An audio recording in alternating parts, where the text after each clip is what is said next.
ജീവിതം സൗഭാഗ്യ ജീവിതം കർത്താവിൻ കുഞ്ഞുങ്ങൾ ആനന്ദദായകം. ക്രിസ്തീയ ജീവിതം സൗഭാഗ്യ ജീവിതം കർത്താവിൻ കുഞ്ഞുങ്ങൾ ആനന്ദദായകം. കഷ്ടങ്ങൾ വന്നാലും ക്രിസ്തീശുനായകൻ കൂട്ടാളിയാണ്. കഷ്ടങ്ങൾ വന്നാലും ക്രിസ്തീശുനായകൻ കൂട്ടാളിയാണ്.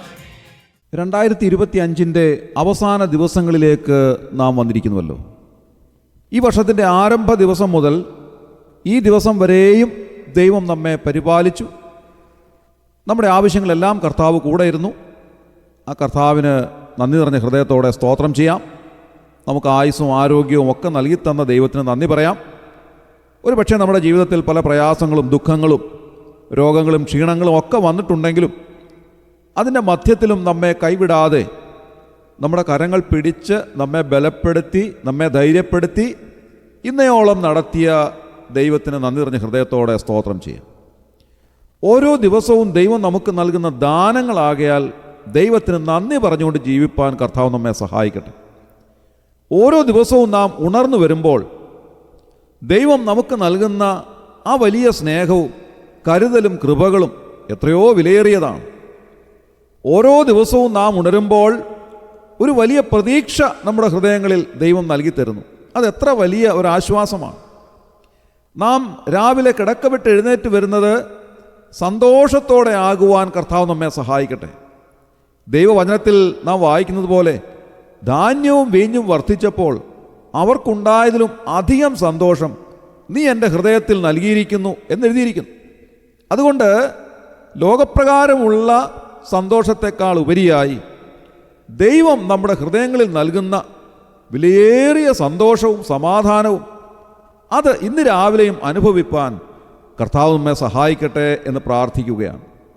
എബ്രായ ലേഖനം 10-ാം അധ്യായം 38-ാം വാക്യത്തിൽ നാം വായിക്കുന്നത് ഇങ്ങനെയാണ്: എന്നാൽ എൻ്റെ നീതിമാൻ വിശ്വാസത്താൽ ജീവിക്കും. ഇത് വളരെ അനുഗ്രഹകരമായ ഒരു വേദഭാഗമാണ്. വിശ്വാസത്താൽ ജീവിക്കുവാൻ ദൈവമക്കൾക്ക് സാധിക്കും. വലിയവനായ ദൈവത്തിലുള്ള അടിയുറച്ച വിശ്വാസം, ദൈവവചനത്തിലുള്ള വിശ്വാസം, ഇതത്രേ നമ്മെ മുൻപോട്ട് ജീവിപ്പിക്കുന്നത്. കർത്താവിൽ വിശ്വസിക്കുവാൻ നമുക്ക് സാധിക്കണം. ദൈവവചനത്തിൽ അത് നമുക്ക് നൽകുന്ന ഉപദേശങ്ങൾ കൃത്യമായി വിശ്വസിക്കുവാൻ നമുക്ക് സാധിക്കണം. അതിൽ വിശ്വസിക്കുമ്പോഴാണ് വാസ്തവത്തിൽ നാം അനുഗ്രഹിക്കപ്പെട്ടവരാകുന്നത്. കർത്താവിൽ ആശ്രയിക്കുവാൻ നമുക്ക് സാധിക്കുന്നത്. ദൈവവചനം നമുക്ക് നൽകുന്ന മാർഗനിർദ്ദേശം എത്രയോ വിലപ്പെട്ടതാണ്.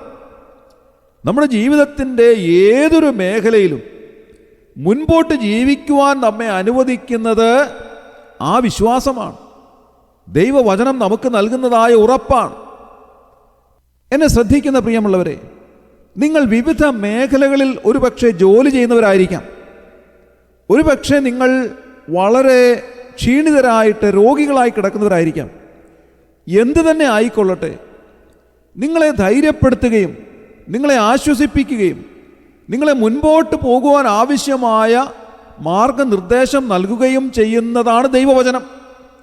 നിങ്ങളുടെ ജീവിതത്തെ പൂർണ്ണമായി അറിയുന്ന ദൈവം നിങ്ങളോട് സംസാരിക്കുന്നതത്രേ ദൈവവചനം. ആ ദൈവവചനം നിങ്ങളെ ബലപ്പെടുത്തുകയും ധൈര്യപ്പെടുത്തുകയും ചെയ്യുന്നു. ഈ ദൈവവചനം എത്രയോ ആധികാരികമായിട്ടുള്ളതാണ്. നാം വായിക്കുന്നത് പോലെ കർത്താവിൻ്റെ വചനം അധികാരത്തോടെ ആയിരുന്നു എന്നാണ് സുവിശേഷങ്ങളിൽ നാം വായിക്കുന്നത്. അധികാരത്തോടെ നമ്മോട് സംസാരിക്കുന്ന വചനമാണ് ദൈവവചനം. ഇതിൽ ഉൾപ്പെടുത്തിയിട്ടുള്ള കാര്യങ്ങൾ, അതിൽ പറഞ്ഞിട്ടുള്ള ചരിത്ര സംഭവങ്ങൾ, അതിൽ എഴുതിയിട്ടുള്ള ആത്മീയമായ പാഠങ്ങൾ എത്രയോ വ്യക്തതയും കൃത്യതയും ഉള്ളതാണ്. അതുകൊണ്ട് ഈ വചനം നമുക്ക് നൽകുന്ന ആശ്വാസവും ധൈര്യവും പ്രത്യാശയും ഒക്കെ വാസ്തവത്തിൽ നമ്മുടെ ജീവിതത്തിന് അനുപേക്ഷണീയമായിട്ടുള്ള ഏറ്റവും ആവശ്യമായിട്ടുള്ള കാര്യങ്ങൾ തന്നെയാണ്. നാം ജീവിക്കുന്നതായ ഈ കാലഘട്ടം വളരെയേറെ പ്രത്യേകതകളുള്ളതായ കാലഘട്ടമാണ്. പഴയ കാലം പോലെയുള്ളതല്ല. വളരെ പ്രത്യേകതകളുണ്ട്.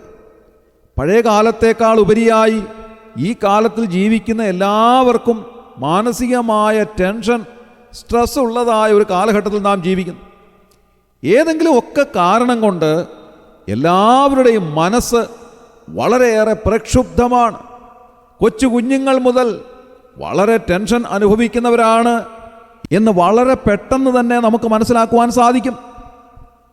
അതുകൊണ്ട് തന്നെ മുൻപെങ്ങുമില്ലാത്ത വിധം ഈ കാലഘട്ടത്തിൽ സൈക്കോളജിയുടെ പഠനം എല്ലായിടത്തും വ്യാപിച്ചിരിക്കുന്നു എന്നുള്ളത് നമുക്ക് കണ്ടെത്തുവാൻ കഴിയുന്നതായ ഒരു കാര്യമാണ്. എല്ലാ യൂണിവേഴ്സിറ്റികളും സൈക്കോളജിയിൽ ഒരുപാട് കോഴ്സുകൾ ആരംഭിച്ചിരിക്കുന്നു. ധാരാളം പേർ അവരുടെ ഐച്ഛിക വിഷയമായി സൈക്കോളജി എടുത്ത് പഠിക്കുവാൻ തുടങ്ങിയിരിക്കുന്നു. പലരും സൈക്കോളജിസ്റ്റുകളായിരിക്കുന്നു. മിക്ക സ്ഥാപനങ്ങളിലും കൗൺസിലേഴ്സ് ഉണ്ട്.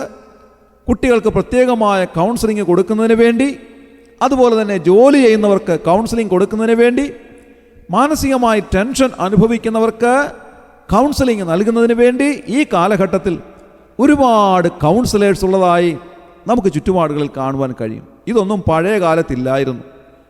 കുട്ടികളെ ചെറിയ പ്രായം മുതൽ തന്നെ നല്ല ശിക്ഷണം കൊടുത്ത് വളർത്തിയിരുന്ന ഒരു കാലഘട്ടമായിരുന്നു പഴയകാലം. ആ കാലത്ത് മാതാപിതാക്കൾ പറയുന്നതിനപ്പുറത്ത് കുഞ്ഞുങ്ങൾ പോകയില്ലായിരുന്നു.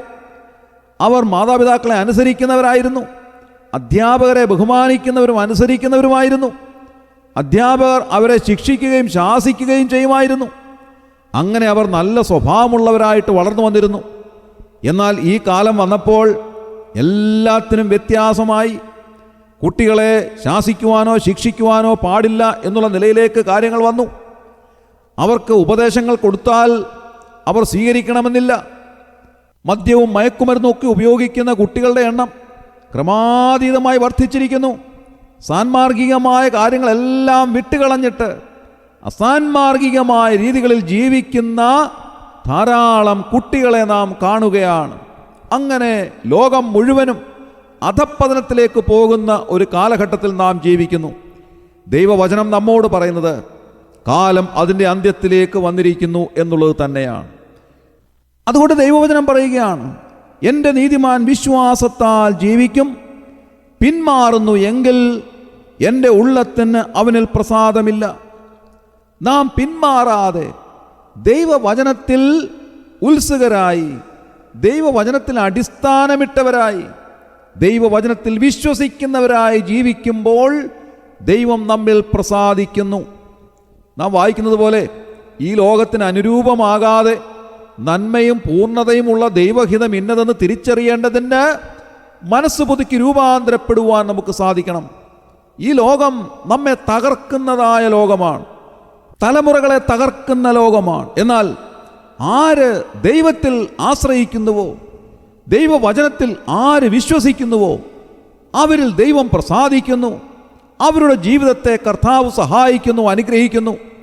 ആ വിശ്വാസത്തിൽ ജീവിക്കുന്നവരാരാണോ അവരിലാണ് ദൈവം പ്രസാദിക്കുന്നത്. ഇന്ന് രാവിലെ ഈ വചനത്തിൽ ആശ്രയിക്കുവാൻ, വിശ്വസിക്കുവാൻ നമുക്ക് സാധിക്കട്ടെ. നമ്മുടെ എല്ലാ പ്രശ്നങ്ങൾക്കും പരിഹാരം കർത്താവിൻ്റെ സന്നിധിയിലുണ്ട്. ഇന്ന് രാവിലെ ഈ വചനം നമ്മെ ധൈര്യപ്പെടുത്തട്ടെ, ബലപ്പെടുത്തട്ടെ. ഈ വചനത്തിൽ വിശ്വസിച്ച് വലിയവനായ ദൈവത്തിൻ്റെ മുൻപാകെ അടുത്ത് ചെന്ന് കർത്താവായ യേശുക്രിസ്തുവിലൂടെ പിതാവാം ദൈവത്തെ ആരാധിക്കുവാനും മഹത്വപ്പെടുത്തുവാനും ദൈവകരങ്ങളിൽ നിന്ന് അനുഗ്രഹങ്ങൾ പ്രാപിക്കുവാനും ദൈവം നമ്മെ ഇടയാക്കട്ടെ എന്ന് പ്രാർത്ഥിക്കുന്നു. എല്ലാവരെയും കർത്താവ് അനുഗ്രഹിക്കട്ടെ. ഈ വർഷത്തിൻ്റെ അവസാന ദിവസങ്ങളിൽ കർത്താവ് നമ്മെ ധാരാളമായി സഹായിക്കട്ടെ, അനുഗ്രഹിക്കട്ടെ എന്ന് പ്രാർത്ഥിക്കുന്നു. നമ്മുടെ കണ്ണുകളെ അടയ്ക്കാം, പ്രാർത്ഥിക്കാം. ക്രിസ്തുയേശുവിലൂടെ അതിവാത്സല്യമായി ഞങ്ങളെ സ്നേഹിക്കുന്ന സ്വർഗീയ പിതാവാം നല്ല ദൈവമേ, ഈ 2025 ആരംഭം മുതൽ ഇന്നയോളം ഞങ്ങളെ നടത്തിയ എല്ലാ കൃപകൾക്കായും ഞങ്ങൾ നന്ദി പറയുന്നു. പലപ്പോഴും കർത്താവെ, ഞങ്ങൾ പ്രതിസന്ധികളിലൂടെ കടന്നു പോയിട്ടുണ്ട്. പ്രയാസങ്ങളിലൂടെ, നിരാശകളിലൂടെ, രോഗത്തിലൂടെ ഒക്കെ ഞങ്ങൾ കടന്നു പോയിട്ടുണ്ട്. എന്നാൽ ആ സമയങ്ങളിലെല്ലാം ഞങ്ങളെ പിരിയാതെ ഞങ്ങളെ കരം പിടിച്ച് നടത്തിക്കൊണ്ട് വന്ന എല്ലാ കരുതലിനായും ഞങ്ങൾ നന്ദി നിറഞ്ഞ ഹൃദയത്തോടെ സ്തോത്രം ചെയ്യുന്നു. അവിടുന്ന് എല്ലാ സമയത്തും ഞങ്ങളോട് കൂടെ ഉള്ളതിനായി ഞങ്ങൾ നന്ദി പറയുന്നു. ഞങ്ങൾ തനിയെ അല്ല എന്നുള്ളത് അവിടുന്ന് ഞങ്ങളെ അറിയിക്കുന്നതിനായി ഞങ്ങൾ നന്ദിയോടെ സ്തോത്രം ചെയ്യുന്നു. ഞങ്ങളുടെ ജീവിതത്തിന് ആവശ്യമുള്ളത് എന്തെല്ലാമാണോ അതെല്ലാം അതാത് സമയങ്ങളിൽ നൽകിത്തരുന്ന കൃപയ്ക്കായി ഞങ്ങൾ നന്ദി പറയുന്നു. അതിലുപരിയായി കർത്താവേ, ഈ ലോകത്തിൽ ജീവിക്കുവാൻ ആവശ്യമായ ദൈവകൃപ ധാരാളമായി ഞങ്ങൾക്ക് നൽകി ഞങ്ങളെ സഹായിക്കുന്നതിനായി ഞങ്ങൾ നന്ദി പറയുന്നു. ഞങ്ങൾക്ക് നൽകിയിരിക്കുന്ന ആയുസ്സിനായും ആരോഗ്യത്തിനായും എല്ലാം ഞങ്ങൾ നന്ദിയോടെ സ്തോത്രം ചെയ്യുന്നു. കർത്താവേ, ശുശ്രൂഷയെ സംബന്ധിച്ച് എല്ലാവരെയും അവിടുന്ന് അനുഗ്രഹിക്കുകയും സഹായിക്കുകയും ബലപ്പെടുത്തുകയും ചെയ്യണമേ. അവിടുത്തെ വരവ് താമസിക്കുന്നുവെങ്കിൽ അനുഗ്രഹിക്കപ്പെട്ട ഒരു പുതിയ സംവത്സരം ഞങ്ങൾക്ക് നൽകി ഞങ്ങളെ അനുഗ്രഹിക്കണമേ എന്ന് പ്രാർത്ഥിക്കുന്നു. ഈ ശുശ്രൂഷയെ സംബന്ധിച്ച് എല്ലാവരെയും അവിടുന്ന് അനുഗ്രഹിച്ചതിനായി ഞങ്ങൾ നന്ദി പറയുന്നു. ഞങ്ങളുടെ പ്രാർത്ഥന കേട്ടതിനായി സ്തോത്രം. ഞങ്ങളുടെ കർത്താവിൻ്റെ രക്ഷിതാവുമായ യേശു ക്രിസ്തുവിൻ്റെ ധന്യമായ നാമത്തിൽ തന്നെ ആമേൻ.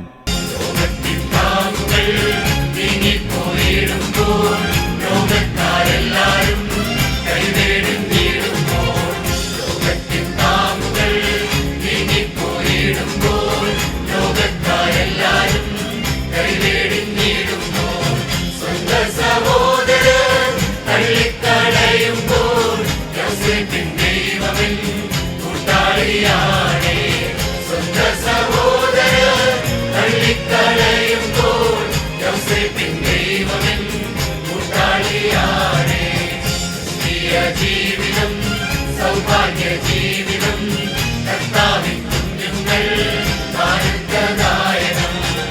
പ്രകാരം ഭൂവിൽ വ്യാപരിച്ചിടുമ്പോൾ രാജാക്കൾ നേതാക്കൾ ശത്രുക്കളാകുമ്പോൾ. പ്രകാരം ഭൂവിൽ വ്യാപരിച്ചിടുമ്പോൾ രാജാക്കൾ നേതാക്കൾ ശത്രുക്കളാകുമ്പോൾ. അഗ്നികുണ്ഡത്തിലും സിംഹക്കുഴിയിലും ദാനിയേലിൻ ദൈവമെൻ കൂട്ടാളിയാണേ. അഗ്നികുണ്ഡത്തിലും സിംഹക്കുഴിയിലും ദാനിയേലിൻ ദൈവമെൻ കൂട്ടാളിയാണേ. ക്രിസ്തീയ ജീവിതം സൗഭാഗ്യ ജീവിതം കർത്താവിൻ